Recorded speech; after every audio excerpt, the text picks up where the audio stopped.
Seja bem-vindo e bem-vinda ao CLcast, o seu podcast de luz. Olá, que bom ter a sua companhia para mais uma exploração aqui no nosso espaço. Hoje a gente vai mergulhar num tema que, olha, tá super em alta, né? Nas redes sociais, nas conversas.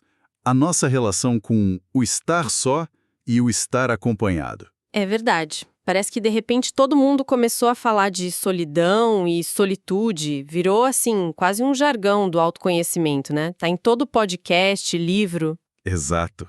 Pipocou em todo canto. E é ótimo que se fale sobre introspecção, claro. Mas aí, sabe, fica aquela pulguinha atrás da orelha. Será que nesse bombardeio todo, idealizando o amar a própria companhia, a gente não acabou criando, sei lá, uma nova pressão? Interessante esse ponto. Uma pressão para ser feliz sozinho. É, tipo isso. E talvez até esvaziando um pouco o significado real dessas experiências, sabe? Parece que a gente fica preso em tentar diagnosticar, isso aqui é solidão ruim ou é a solitude boa? E essa é uma questão que o material que a gente analisou levanta logo de cara. Essa preocupação excessiva com o rótulo, né? Com a definição. Ela pode, ironicamente, acabar desconectando a gente da própria experiência. Porque a vivência de estar só ou de estar com gente, ela é muito mais fluida, mais pessoal do que essas caixinhas de solidão ou solitude deixam parecer. Totalmente. Então a nossa missão aqui hoje é justamente essa, tentar ir um pouco além dessas etiquetas que viralizaram. Com base em algumas reflexões, algumas pesquisas sobre bem-estar, dinâmica social que a gente teve acesso, queremos investigar mais a fundo o que realmente importa nisso tudo. Que talvez seja a liberdade de escolher. Escolher conscientemente, sabe? Escolher o silêncio quando a gente precisa, escolher buscar a conexão quando a gente deseja. Parece simples, né? Mas talvez aí more um poder enorme. Pronta para essa investigação? Vamos lá. Com certeza. E essa questão dos rótulos é mesmo o primeiro ponto para a gente, talvez, desmistificar um pouco. O material sugere que focar demais em definir se o que eu sinto é solidão ou solitude pode ser uma armadilha. Sim. Parece que a gente criou uma espécie de checklist mental, né? Ok, tô sozinho, mas tô produtivo, tô em paz, então é solitude. Ufa! Ou o contrário. Nossa, me senti meio para baixo sozinho hoje. Preciso consertar essa solidão urgente. Mas essa necessidade de classificar tudo, será que ajuda mesmo? Ou só gera mais ansiedade? Pois é, às vezes mais atrapalha do que liberta, né?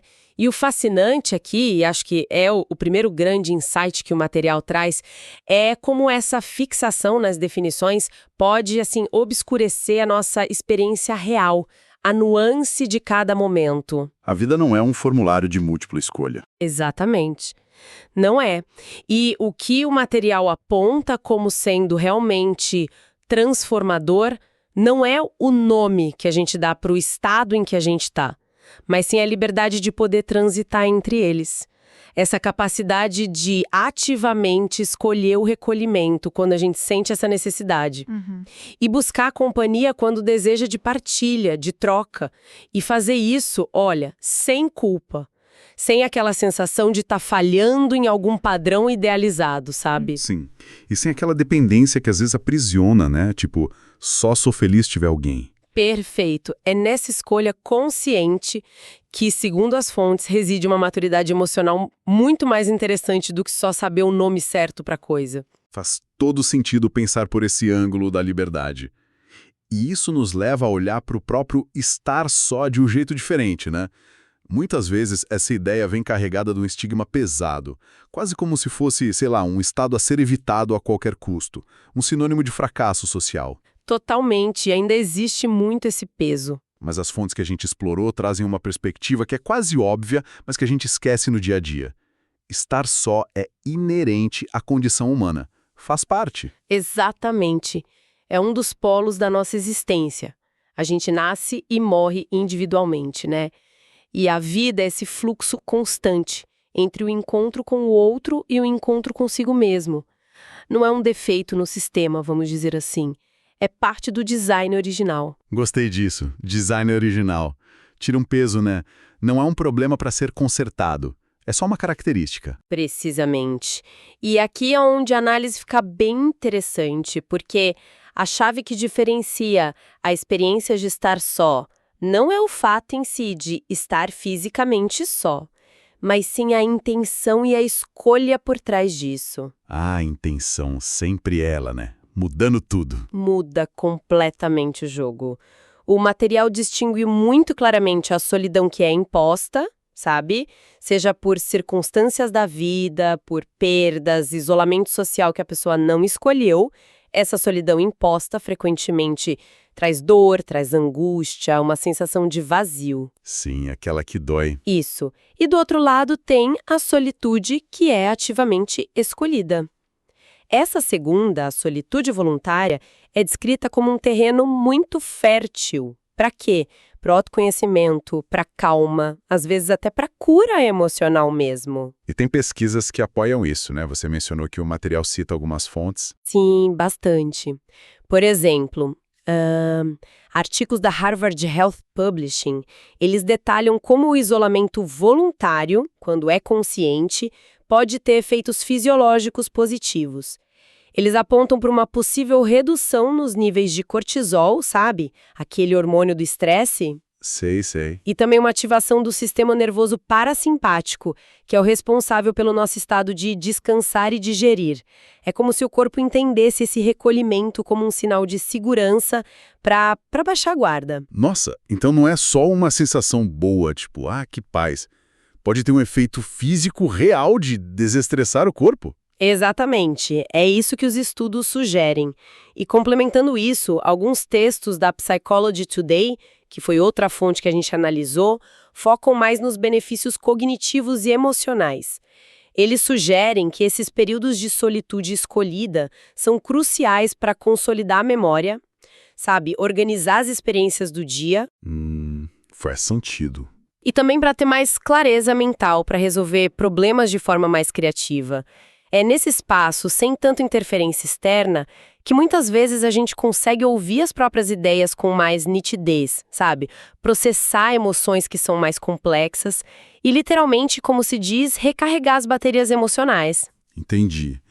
Então, não é sobre fugir do mundo necessariamente, mas sobre criar um espaço interno para a gente se organizar, se fortalecer.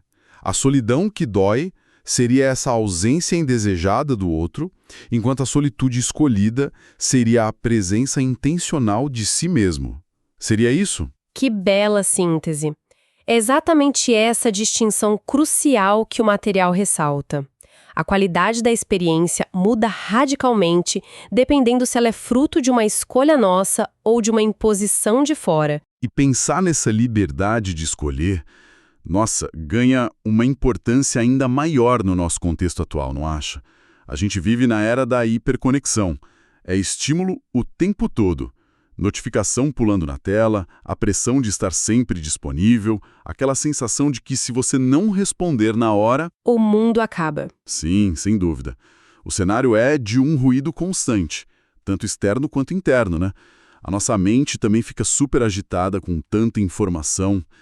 Desse contexto todo, a habilidade de escolher o silêncio, de decidir ativamente se desconectar por um período, mesmo que seja curto, isso se torna um ato quase revolucionário de autocuidado. É quase um ato de rebeldia saudável. Tipo, vou me rebelar contra as notificações. Exatamente. E conseguir fazer isso sem aquela culpa chata, sabe? Ou sem o famoso FOMO, o Fear of Missing Out, aquele medo de estar perdendo alguma coisa importante que está rolando por aí. E isso parece ser um bom termômetro de saúde emocional. É como dizer, olha, obrigada pelo convite, mundo digital, mas agora eu tenho um encontro marcado comigo mesmo. Perfeito. E a beleza dessa liberdade, como as fontes apontam, está justamente no equilíbrio dinâmico. Porque a escolha consciente não vale só para buscar o silêncio. Ela vale também para buscar a companhia. E aqui entra outra nuance que eu achei bem importante no material. Qual? Buscar o outro não por carência, sabe? Não para tapar um buraco existencial ou para fugir de si mesmo, mas por um desejo genuíno de partilhar, de conectar, de trocar experiências. Ah, isso muda tudo na qualidade da interação, imagino. Se você busca o outro por desejo e não por necessidade. Com certeza, o material usa uma metáfora que eu achei muito pertinente. Pensar o contato humano significativo como um complemento para a nossa vida, e não como um preenchimento para um vazio que a gente sente. Uau, complemento não preenchimento. Isso, se você busca o outro para se sentir completo, a relação já começa meio com uma base frágil, talvez de dependência.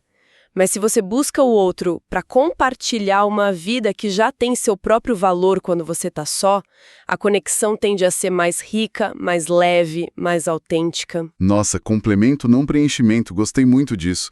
É como se a gente levasse o nosso inteiro, por assim dizer, para encontrar o inteiro do outro, em vez de duas metades buscando desesperadamente se encaixar para formar um. Exato. E isso, claro, levanta uma questão crucial sobre a qualidade da nossa presença. A gente está realmente presente quando escolhe estar só. A gente consegue se conectar com a gente mesmo ou fica só ruminando ansiedade, buscando distração no celular? Boa pergunta. E quando a gente escolhe estar com os outros? A gente está lá de corpo e alma, ouvindo de verdade, trocando? Ou está só fisicamente presente, com a cabeça em outro lugar, pensando na lista de tarefas? A autenticidade dessa presença, tanto na solitude quanto no convívio, parece ser um fator-chave para o nosso bem-estar. O que nos leva direto para essa ideia de autenticidade, que também foi um tema bem forte no material que a gente analisou.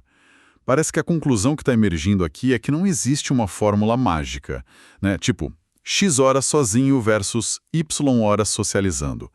Tanto a experiência de se recolher quanto a de se conectar são partes vitais, legítimas da nossa humanidade. Nenhuma é intrinsecamente superior à outra. Precisamente. Tentar criar uma hierarquia, sabe? Tipo, a solitude é mais evoluída que a vida social, ou o contrário, é perder o ponto principal. Ambas as experiências oferecem aprendizados, oferecem nutrição emocional, só que de formas diferentes. O material sugere que o bem-estar não está em cumprir uma cota social, X ou Y, mas em viver de forma alinhada com o que é verdadeiro para a gente em cada fase e em cada momento. Então, se não é sobre quantidade, é sobre o que exatamente? Como essa liberdade de escolha e a autenticidade se traduzem em bem-estar na prática? O material mencionou algo sobre a psicologia positiva, né? Sim, a perspectiva da psicologia positiva, que está presente nas fontes, reforça muito essa ideia. As pesquisas nessa área indicam que o nosso nível de satisfação com a vida, nosso bem-estar emocional, eles estão muito mais correlacionados com a autenticidade das nossas escolhas e com a qualidade das nossas conexões, tanto conosco quanto com os outros, do que com a frequência ou a quantidade de interações sociais. Não é sobre ter uma agenda lotada ou centenas de amigos nas redes sociais, necessariamente. É sobre o quão presentes e verdadeiros a gente consegue ser nesses diferentes momentos da vida. Qualidade sobre quantidade, então. E autenticidade como bússola. Parece um bom resumo. Exatamente. E se a gente conectar isso a um quadro mais geral, a um conceito um pouco mais amplo, a gente percebe uma distinção sutil, mas que eu achei importante que o material faz, que é a diferença entre pertencer e estar sempre acompanhado. Interessante isso. Qual seria a diferença fundamental aí? Me explica melhor. Olha, pertencer, segundo as fontes que a gente viu, é um sentimento mais profundo. É uma sensação interna de conexão significativa, sabe? De fazer parte de uma comunidade, de ter laços que nos sustentam. E isso pode ser sentido mesmo em momentos de solitude física, ou com pessoas que estão longe geograficamente. É uma qualidade de vínculo. Entendi, é mais interno. Isso. Já o estar sempre acompanhado é um estado mais externo. É puramente sobre a presença física de outras pessoas ao redor. E, paradoxalmente, alguém pode estar sempre rodeado de gente e ainda assim sentir um vazio imenso. Uma falta de pertencimento genuíno. Nossa, sim. A famosa solidão na multidão. Exato. Ou, inversamente, alguém pode passar bastante tempo sozinho, por escolha, e se sentir profundamente conectado aos seus laços, à sua rede de apoio e consigo mesmo. Entendi. Então, pertencer é sobre a qualidade da conexão interna e com os vínculos que a gente escolhe ter. Enquanto estar acompanhado é só sobre a circunstância externa de ter gente por perto. Faz muito sentido. Uma pessoa pode estar numa festa lotada e se sentir completamente só, e outra pode estar sozinha em casa, lendo um livro e se sentir profundamente conectada. Perfeito. E a liberdade emocional que a gente está explorando aqui é justamente essa capacidade de navegar e equilibrar esses estados. É conseguir estar só sem se sentir desamparado ou incompleto, e conseguir estar com os outros sem se perder de si mesmo, sem anular as próprias necessidades só para se encaixar ou para agradar. É encontrar um ritmo próprio nisso tudo. Um ritmo. O recolhimento voluntário funciona como esse refúgio que restaura, que clareia as ideias, e o convívio genuíno funciona como essa celebração que nutre, que expande. Ambos são essenciais. E a sabedoria está em reconhecer e honrar a necessidade de cada um deles, sem culpa. Nossa, olhando por essa perspectiva, realmente parece que aquela discussão superficial de solidão versus solitude fica pequena, né? O convite que emerge dessa nossa análise toda é bem mais profundo e mais libertador também, eu acho. É um convite para a gente redescobrir o valor imenso que existe em escolher. Escolher com consciência, com leveza, como a gente quer viver cada trecho da nossa vida. É um chamado para a gente afinar a nossa escuta interna, né? Reconhecer os sinais que o nosso próprio corpo, nossa mente, nos dão sobre o que a gente está precisando em determinado momento. Sim, exato. Escolher o silêncio quando a alma pede calma. Escolher a conversa e a troca quando o coração busca conexão. Escolher o recolhimento quando a gente precisa processar alguma coisa, curar, ou simplesmente ser, estar. São escolhas ativas, que colocam a gente no comando da nossa experiência, em vez de sermos só levados pelas circunstâncias ou pelas expectativas dos outros. E essa, em essência, é a liberdade emocional que as fontes destacam. A capacidade de construir o nosso próprio ritmo. Um ritmo pessoal, intransferível, nessa dança entre o estar consigo e o pertencer com os outros. Não é uma receita de bolo, né? É uma coreografia única que a gente vai aprendendo e ajustando ao longo da vida. Uma dança. Adorei a imagem. Uma dança que pode ter momentos de passos mais introspectivos e momentos de passos mais expansivos, sociais. Gente, uma sensação de integridade, de estarmos inteiros, não é o fato isolado de estarmos sós ou acompanhados num instante específico do tempo. É a paz interna que vem de sentir que a gente está alinhado com as nossas escolhas, respeitando o que o nosso ser pede, momento a momento. É estar em paz com o próprio ritmo. Que reflexão poderosa para a gente ir fechando. E isso me deixa com um pensamento final, um convite talvez para quem nos ouve levar para o seu dia a dia. Como seria se a gente passasse a observar, sabe, com um pouco mais de curiosidade e talvez menos julgamento, os nossos próprios desejos e necessidades em relação ao silêncio e à companhia? Tentar reconhecer aquele chamado interno que às vezes sussurra por quietude, por um tempo só nosso, e aquele outro chamado que pede a energia da partilha, do encontro. E talvez o mais importante, como seria nos permitir viver ambos os estados com mais naturalidade, com mais leveza, honrando o que faz sentido para nós agora, sabe? Sem se prender tanto a rótulos, a expectativas ou aquela sensação incômoda de que a gente deveria estar sentindo ou fazendo outra coisa. Fica aí a reflexão para a gente explorar na nossa própria dança diária.